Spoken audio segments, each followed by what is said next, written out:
So 2 weeks ago, I read an article about a mega church pastor, Darren Patrick, committing suicide. And I didn't make a video right away because I wanted to get more information. And the next day, the news reports were saying they don't know for sure if it was suicide. All they know for sure was it was a self-inflicted gunshot wound while he was out target practicing with some friends. So we don't know, but we should still be praying for him and his family. And I'm sure it's a very hard time for him. So what was interesting, I found when reading about the article, I don't know the man, but reading about the article said he was a member of the Acts 29 network. And I've been kind of intrigued with them, been following them for a couple of years now. And what that is, it was started by a pastor named Mark Driscoll, I don't know, maybe 10 years ago now, it's been a while. He was a mega church pastor, really gifted speaker, Calvinist.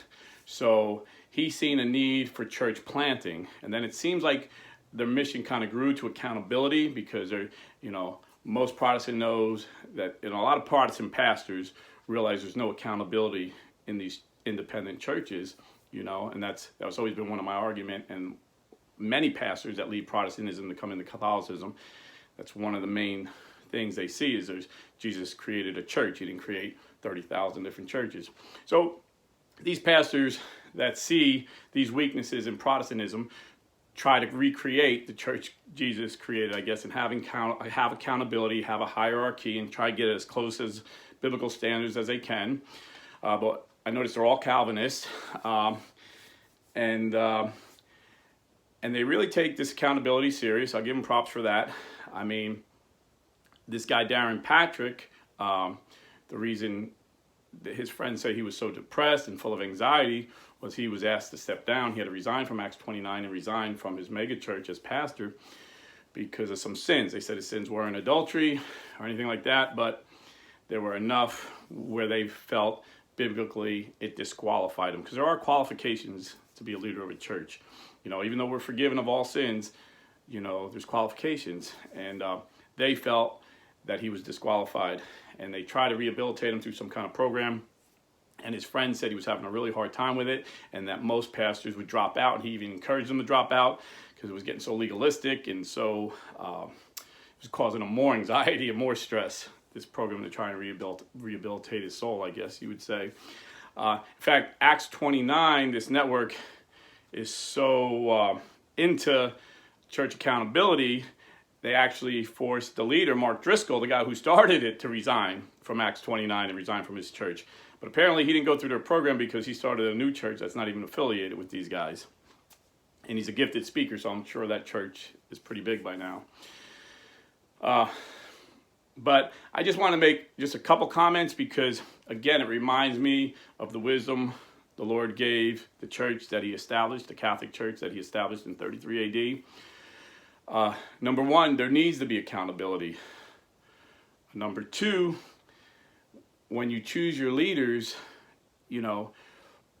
we have to follow the traditions of the church and the Bible instructions that were given to us.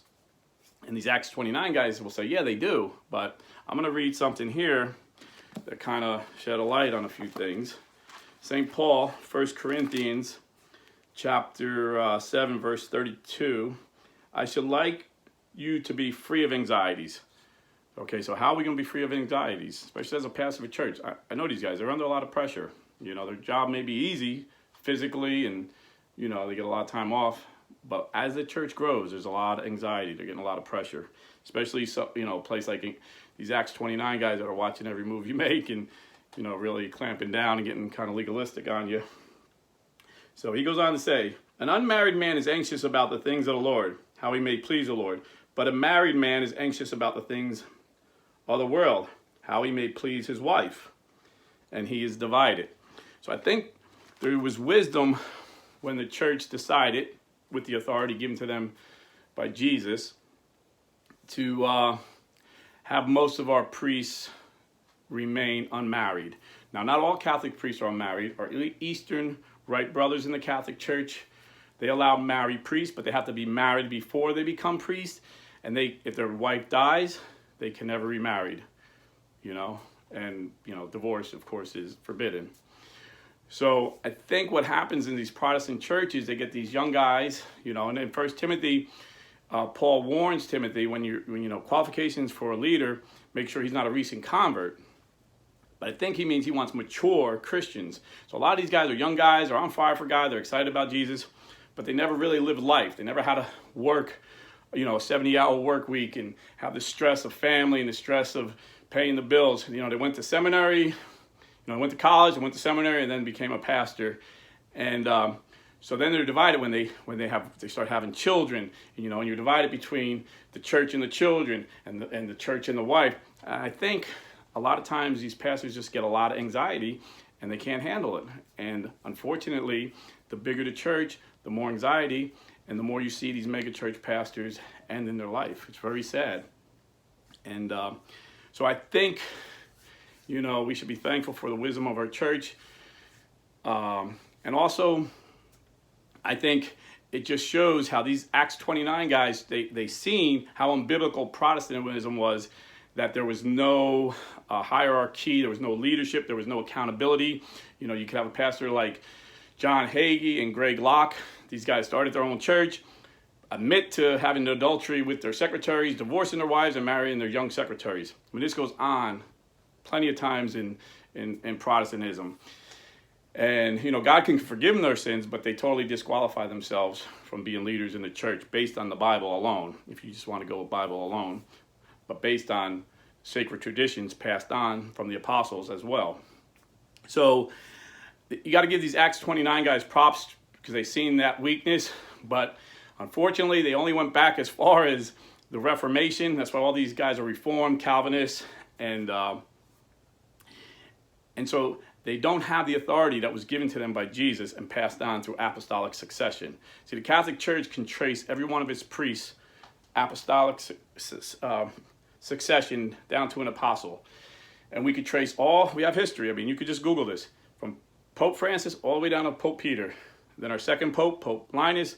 Third Pope, Pope Cletus. Fourth Pope, Pope Clement, and so on and so forth. So Jesus handed the keys to the kingdom to Peter. He gave him the authority, and then he passed them down to men that met qualifications based on what St. Paul had said. And so I think this is a weakness in the Protestantism that's showing. And again, I don't want to bash these guys. I know some of these guys actually. I don't know this pastor who committed who died, but I know some people in these Acts 29, and these men love the Lord and they're trying to do the right thing. But where they got it wrong, when they wanted to get back to the beginning, they went back to the Reformation. They should have went back to the beginning of the church in 33 AD rather than beginning of the Protestant Reformation in 17 AD. So, and again, this is why they're all Calvinists. So, but anyway, a few comments. Please pray for this man, this pastor, and pray for his family. And again, I don't mean to be judgmental. I just want to show you the importance of staying in the one church that Jesus established, the Catholic Church. It's very important you stay Catholic. God bless.